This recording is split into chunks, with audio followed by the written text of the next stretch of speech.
Hello student, मैं मनोज जोगी एक बार फिर से आप सभी विद्यार्थियों का आदर्श एजुकेशन ग्रुप ऐप पर स्वागत करता हूं।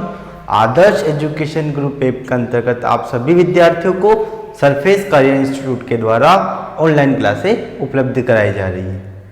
दोस्तों, आज 5 सितंबर है। आज का दिन हम शिक्षक दिवस के रूप में मनाते हैं। तो मेरी तरफ से मेरे सभी शिक्षकों को टीचर्स डे की हार्दिक बधाई। ठीक है दोस्तों, हम आज का टॉपिक स्टार्ट करने वाले हैं। 22 क्षेत्र में किसी विद्युत द्विध्रुव की स्थिति जुड़ जाओ। दोस्तों, इस टॉपिक को इसके अगले लेक्चर में अधूरा रख दिया था। इसका कारण ये टॉपिक बीच में रुक गया था। ठीक है, तो आज हम जहां से अगले लेक्चर में ये टॉपिक बंद हुआ था उसी से हम आगे बात करने वाले हैं कि 22 क्षेत्र में किसी विद्युत द्विध्रुव की स्थिति ऊर्जा कितनी होती है। हमने इससे पहले इसका चित्र भी बना लिया था। हमने इसके चित्र के बारे में 2 लाइनें लिख भी ली थी। उसी के बाद हम आगे की चर्चा करने वाले हैं। तो आप इस लेक्चर को देखने से पहले क्या करोगे, सबसे पहले इसका पहला वाला लेक्चर देखोगे ताकि आपको बिना किसी समस्या के यह लेक्चर भी समझ में आ जाए। बात करते हैं हम उसके आगे की। जब इस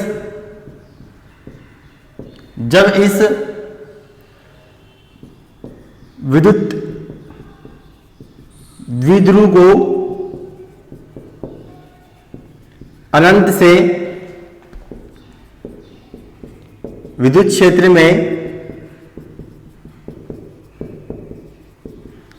लाया जाता है तो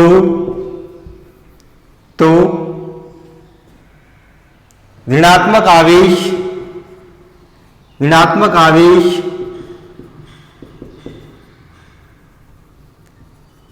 धनात्मक आवेश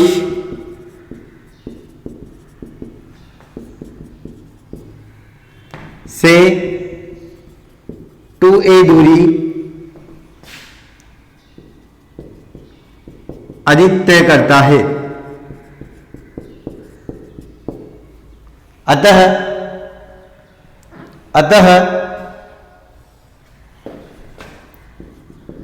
-q आवेश पर विद्युत क्षेत्र के द्वारा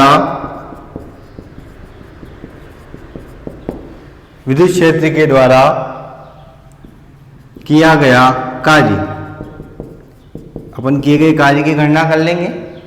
अतिरिक्त दूरी जो तय की वो कार्य को बताएगी। कार्य बराबर कितना होता है, -q आवेश पर बल इंटू अतिरिक्त दूरी। कार्य का सूत्र होता है W अपनी जगह आएगा। -q आवेश पर लगने वाले बल का मान कितना है, F बराबर -QE था इंटू अतिरिक्त दूरी 2a थी।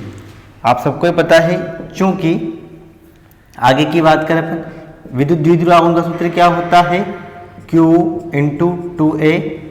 तो W बराबर क्या बन जाएगा आप लोगों के, Q और 2a की जगह आ जाएगा P, E आ जाएगा माइनस अपनी जगह समीकरण नंबर 1। तो आप लोग सबसे पहले समीकरण नंबर 1 तक उतार लीजिएगा।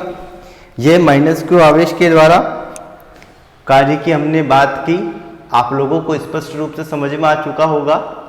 जैसे हम समीकरण नंबर 1 उतार लेंगे, हम इसके आगे की बात करेंगे। ठीक है दोस्तों, आप लोगों ने समीकरण नंबर 1 उतार ली होगी। इसी के नीचे आप लोगों को एक लाइन लिखनी है।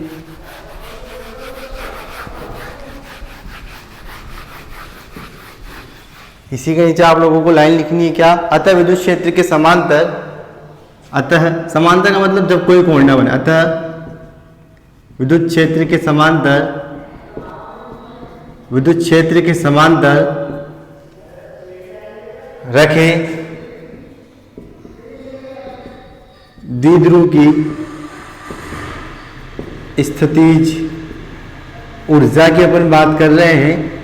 तो U1 बराबर आएगा -PE, क्योंकि वो जो किया गया कार्य है वही किसके रूप में संचित होगा, स्थितिज ऊर्जा के रूप में संचित होगा। यहाँ पर कोई कोण ना बनेगा, इसका कारण है क्योंकि यह समांतर है। ठीक है, आगे की हम बात करते हैं। जब यदि द्विध्रुव को थीटा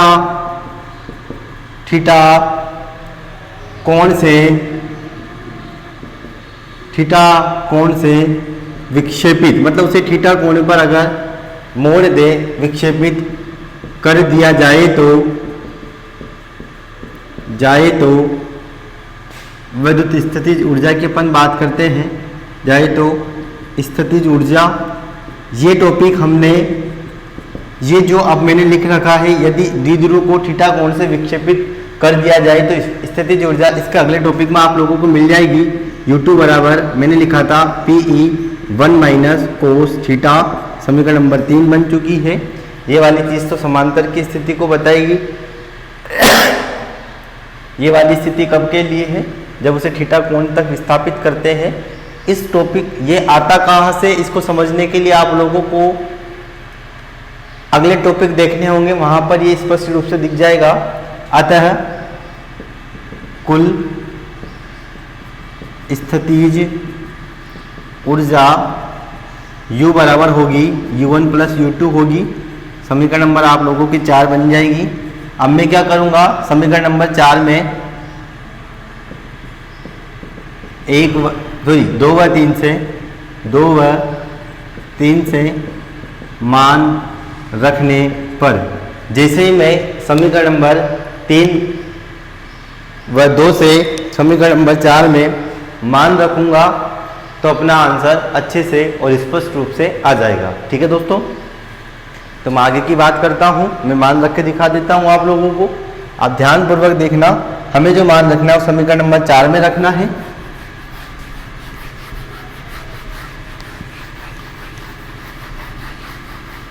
हमें जो मान रखना है वो समीकरण नंबर 4 में रखना है। जैसे हम समीकरण नंबर 4 में मान रखेंगे U बराबर U1 की जगह तो मान है अपने पास माइनस का PE, जबकि U2 का मान कितना है, PE 1 माइनस कोस थीटा है। मैं इसको थोड़ा सोल्व कर देता हूँ। माइनस PE अपनी जगह आएगा, इसको इससे गुणा करेंगे तो प्लस का PE आएगा, प्लस और माइनस माइनस E होगा तो PE कोस थीटा हो जाएगा। PE से PE कैंसिल होगा, U बराबर आपके पास आ जाएगा माइनस का PE कोस थीटा। समीकरण नंबर आपके 5 आ जाएगी। समीकरण नंबर 5 द्विध्रुव की स्थितिज ऊर्जा को बताती है। ठीक है दोस्तों, तो यहाँ पर समीकरण नंबर 5 जो आई है वो समीकरण नंबर 5 विद्युत द्विध्रुव की स्थितिज ऊर्जा को बताती है। आप ध्यानपूर्वक से इसको उतार लीजिएगा, मैं इसके नीचे लिख भी देता हूँ। अतः समीकरण नंबर 5 द्विध्रुव की स्थितिज ऊर्जा को दर्शाती है। उसके बाद हम स्थितियों की बात करेंगे, बहुत सारी स्थितियां बनेगी, विशेष स्थितियों की अपन बात करने वाले हैं। तो आप सबसे पहले यहाँ तक नोट कर लीजिएगा, इसके बाद मैं आपको स्थितियों की स्थिति बता देता हूँ।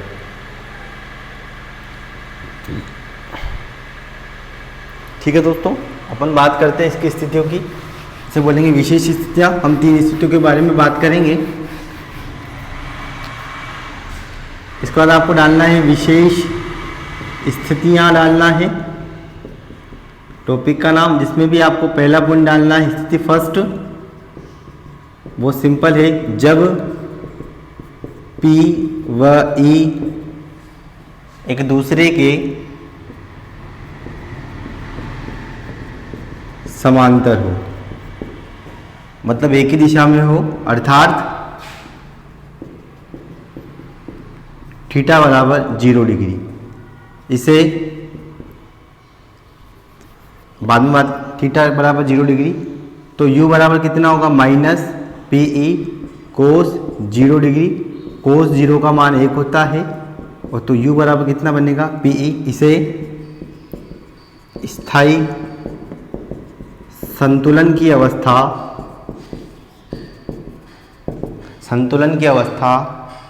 कहते हैं। तो आप पॉइंट नंबर फर्स्ट डाल लीजिएगा। पॉइंट नंबर फर्स्ट या स्थिति नंबर फर्स्ट क्या बनेगी, जब P व E एक दूसरे के क्या हो, समांतर हो, समांतर होंगे तो थीटा का मान 0 डिग्री होगा, कोस 0 का मान 1 होता है। जैसे कोस 0 का मान 1 रखोगे तो आपके u बराबर आ जाएगा माइनस का पी। अब हम बात करते हैं स्थिति नंबर सेकंड की। मैं पॉइंट नंबर 2 बना के लिख देता हूँ। स्थिति सेकंड की हम बात करेंगे जब P व E एक दूसरे के लंबवत हो,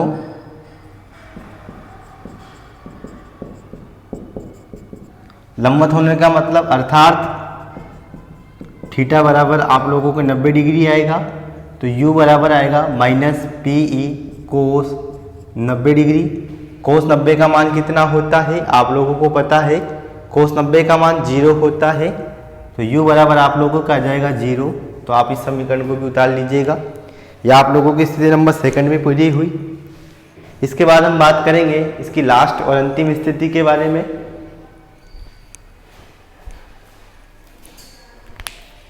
इसकी अंतिम स्थिति की हम बात करने वाले हैं। इसकी अंतिम स्थिति क्या होगी? पॉइंट नंबर 3 आप लोगों के सामने स्थिति नंबर 3 की अपन बात करते हैं। जब P व E एक दूसरे के विपरीत हो, विपरीत का मतलब एक दूसरे के विपरीत होगी, अर्थात विपरीत का मतलब होता है थीटा का मान 180 डिग्री हो जाता है, तो u बराबर आप लोगों के सामने आएगा माइनस का पी ई कोस 180 डिग्री बन जाएगा। कोस 180 का मान होता है माइनस का 1, तो माइनस पी ई माइनस 1 रखा, माइनस माइनस प्लस हो जाएगा, तो u बराबर आप लोगों के सामने आ जाएगा पी ई। इसे अस्थायी संतुलन की अवस्था कहते हैं, अस्थायी संतुलन की अवस्था कहते हैं। तो आप तीनों सूत्रों को उतार लीजिएगा। ठीक है दोस्तों, तो इसी प्रकार आप लोगों के ये चैप्टर नंबर 3 यहीं कंप्लीट हुआ। आप लोगों को इस चैप्टर से संबंधित कोई भी समस्या हो तो आप प्लीज़ कमेंट जरूर कीजिएगा। ठीक है, एक बार फिर से आप सभी विद्यार्थियों को टीचर्स डे की हार्दिक शुभकामनाएं। मेरे सभी शिक्षकों को भी टीचर्स डे की हार्दिक शुभकामनाएं। ठीक है दोस्तों, तो आज के लिए सिर्फ इतना ही। वीडियो को देखने के लिए थैंक यू, धन्यवाद।